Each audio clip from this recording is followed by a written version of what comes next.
ಕೆಸಿಎ ಪರವಾಗಿ ಶ್ಯಾಮ್ ಸುಂದರ್ ಅವರು ವಾದವನ್ನ ಮಾಡ್ತಾ ಇದ್ದಾರೆ.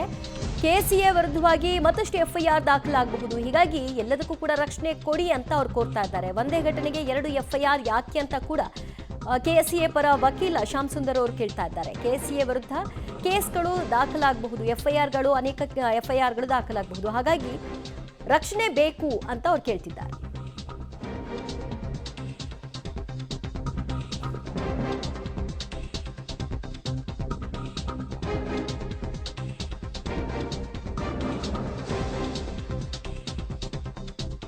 ಒಂದೇ ಘಟನೆಗೆ 2 ಎಫ್ಐಆರ್ ಯಾಕೆ? ಒಂದು ಘಟನೆಗೆ ಯುಡಿಆರ್ ಒಂದ್ಸರಿ ಹಾಕೊಳ್ತಾರೆ, ಮಗದೊಮ್ಮೆ ಎಫ್ಐಆರ್ ಅನ್ನ ಹಾಕಲಾಗುತ್ತೆ. ಇದು ಯಾಕೆ ಅಂತ ಅವ್ರು ಕೇಳ್ತಾ ಇದ್ದಾರೆ ಶ್ಯಾಮ್ ಸುಂದರ್ ಅವರು. ಡಿಎನ್ಎ ಪರವಾಗಿ ಅವರು ವಾದವನ್ನ ಮಾಡ್ತಾ ಇದ್ದಾರೆ.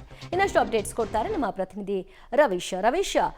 ಕೆಸಿಎ ವಿರುದ್ಧ ಹೊಸ ಎಫ್ಐಆರ್ ದಾಖಲಾಗಬಹುದು, ಒಂದೇ ಕೇಸ್ಗೆ 2 ಎಫ್ಐಆರ್ ಯಾಕೆ ಅಂತ ಕೇಳ್ತಿದ್ದಾರೆ. ಬಟ್ ಮೊದಲೇದಾಗಿ ದಾಖಲಾಗಿದ್ದು ಯುಡಿಆರ್, ಆಮೇಲೆ ದಾಖಲಾಗಿದ್ದು ಎಫ್ಐಆರ್. ಇಲ್ಲಿ 2 ಎಫ್ಐಆರ್ ಆಗಿಲ್ಲ ಅಲ್ವಾ? ಘಟನೆ ಸಂಬಂಧ ಎಲ್ಲದಕ್ಕೂ ಕೂಡ ರಕ್ಷಣೆ ಕೊಡಿ ಅಂತ ಕೇಳ್ತಾ ಇದ್ದಾರೆ ವಕೀಲರು.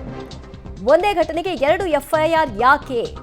ನ್ಯಾಯಮೂರ್ತಿ ಕುನ್ಹಾ ಅವರಿಂದ ಪ್ರತ್ಯೇಕ ತನಿಖೆ ಆಗ್ತಾ ಇದೆ ಅಲ್ವಾ ಅಂತ ಜಡ್ಜ್ ಪ್ರಶ್ನೆಯನ್ನ ಮಾಡಿದ್ದಾರೆ.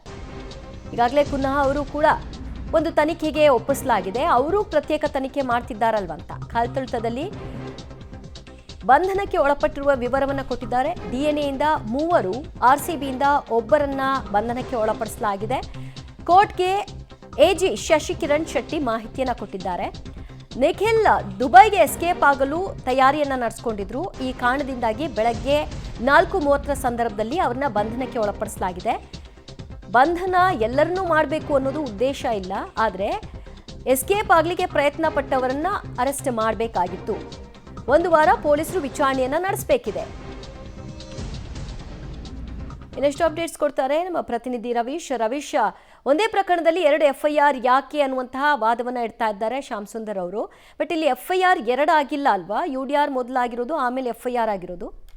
ದಿವ್ಯಾ, ಪ್ರಮುಖವಾಗಿರ್ತಕ್ಕಂಥದ್ದು ಕೆಎಸ್ಸಿಗೆ ಸಂಬಂಧಪಟ್ಟಂತೆ ಕೇವಲ 1 ಎಫ್ಐಆರ್ ಆಗಿದ್ರೂ ಕೂಡ ಬೇರೆ ಬೇರೆ ಪ್ರಕರಣಗಳನ್ನ ಹಾಕಿ ಒಂದು ರೀತಿಯಲ್ಲಿ ಎಫ್ಐಆರ್ ಅನ್ನು ಕೂಡ ಹಾಕಬಹುದು ಅನ್ನೋ ಆತಂಕವನ್ನು ವ್ಯಕ್ತಪಡಿಸಿದ್ದಾರೆ. ಆ ಕಾರಣಗಳಿಗೋಸ್ಕರವಾಗಿ ಇಡೀ ಪ್ರಕರಣಕ್ಕೆ ಸಂಬಂಧಪಟ್ಟಂತೆ ಎಷ್ಟೇ ಎಫ್ಐಆರ್ಗಳಾದರೂ ಕೂಡ ಎಲ್ಲದಕ್ಕೂ ಕೂಡ ರಕ್ಷಣೆ ಕೊಡಬೇಕು, ಎಲ್ರಿಗೂ ಕೂಡ ರಕ್ಷಣೆ ಕೊಡಬೇಕು ಅನ್ನೋ ವಾದವನ್ನು ಕೂಡ ಕೋರ್ಟ್ನ ಮುಂದಿಟ್ಟಿರ್ತಕ್ಕಂಥದ್ದು.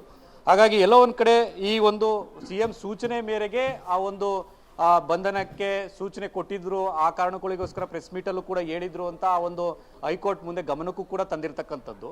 ಈಗ ಅದಕ್ಕೆ ಆಕ್ಷೇಪವನ್ನು ಕೂಡ ವ್ಯಕ್ತಪಡಿಸಿದ್ದಾರೆ. ಅಂದ್ರೆ ಎಜಿ ಅವರಿಂದ ಆ ಒಂದು ಆಕ್ಷೇಪವನ್ನು ಕೂಡ ವ್ಯಕ್ತಪಡಿಸಿರ್ತಕ್ಕಂಥ